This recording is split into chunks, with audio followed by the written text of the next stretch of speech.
Bonafide Hustler here, and today I'm going to discuss with you two strategies that will help you potentially get some more eBay sales.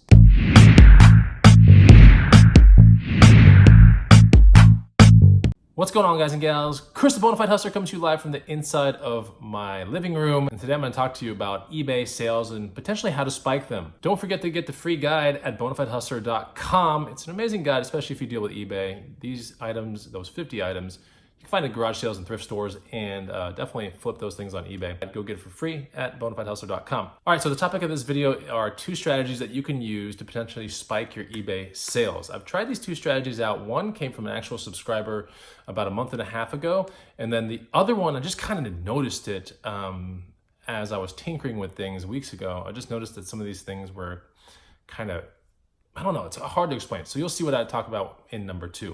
All right, so number one, the strategy that came from a subscriber, it kind of was just like I made a video about eBay, sales and stuff like that. And someone said, try this. It was just a random comment in there, and so I did.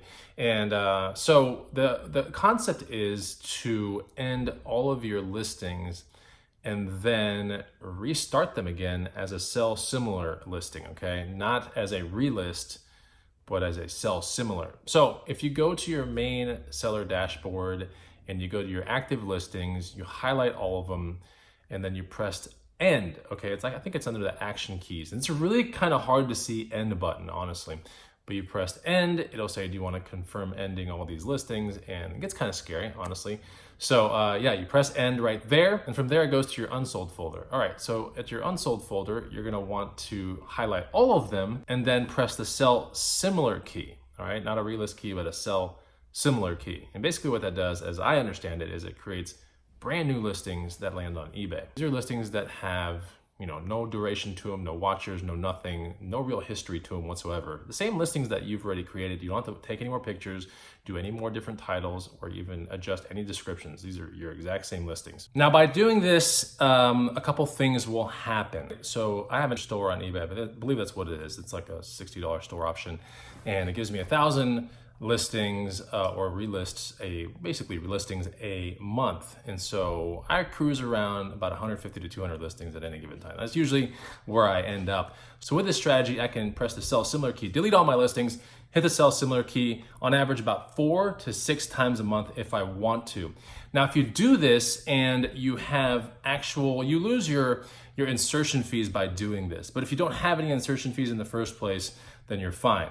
Now, if you have insertion fees for certain things, that could be auctions, for example, then you will lose those insertion fees. But since I don't have any insertion fees and these are all part of my free listings, this is one of the things I've done recently in the past month, and I can honestly say that there is a spike in sales after you do this. There's a spike in activity once you do this. So just remember, end all your listings and then hit the sell similar key, not the relist key, because that's the real power in it, is not to hit the relist key, which really doesn't do anything. Now, because you do a sell similar, it basically creates new listings, and those old listings are still in your unsold folder.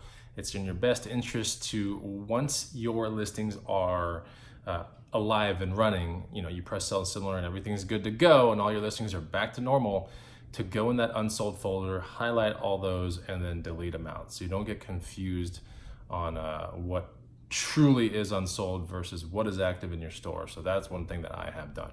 Okay, so number two is more of an experiment, and I've seen some correlation with this experiment, and that is promoted listings. So basically, promoted listings, it's one of those, I liked it 2 years ago when we could do sales on our store stuff, and now you really can't do those kind of things. But with promoted listings, it's kind of the same thing. You have to pick a percentage, and essentially eBay, based on that percentage, and they show you market percentages for around the genre of what you are listing.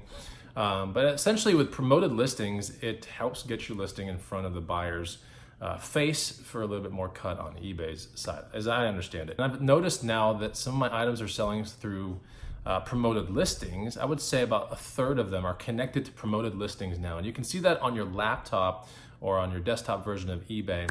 I don't believe you can see it on your mobile version. And you can see that in what has sold. Like, go into the sold folder and take a look, and then green, it'll say like sold through promoted listings, sold through promoted listings, and then sold through promoted listings, randomly through there if you do promoted listings. And I blanketed at least 80 to 90% of my store on promotion. And so I've noticed that. I've just noticed it as potentially being something that has got items sold in my store. So you might want to try that out. All right, so as always, the videos that I produce, especially with eBay tips and tricks and that kind of stuff, these are two-way kind of discussions. And if you have any best practices that you want to share with me and the people that read my comments, please put that down below. We all would greatly appreciate it. Till the next time that we hang out, guys, take it easy. Goodbye.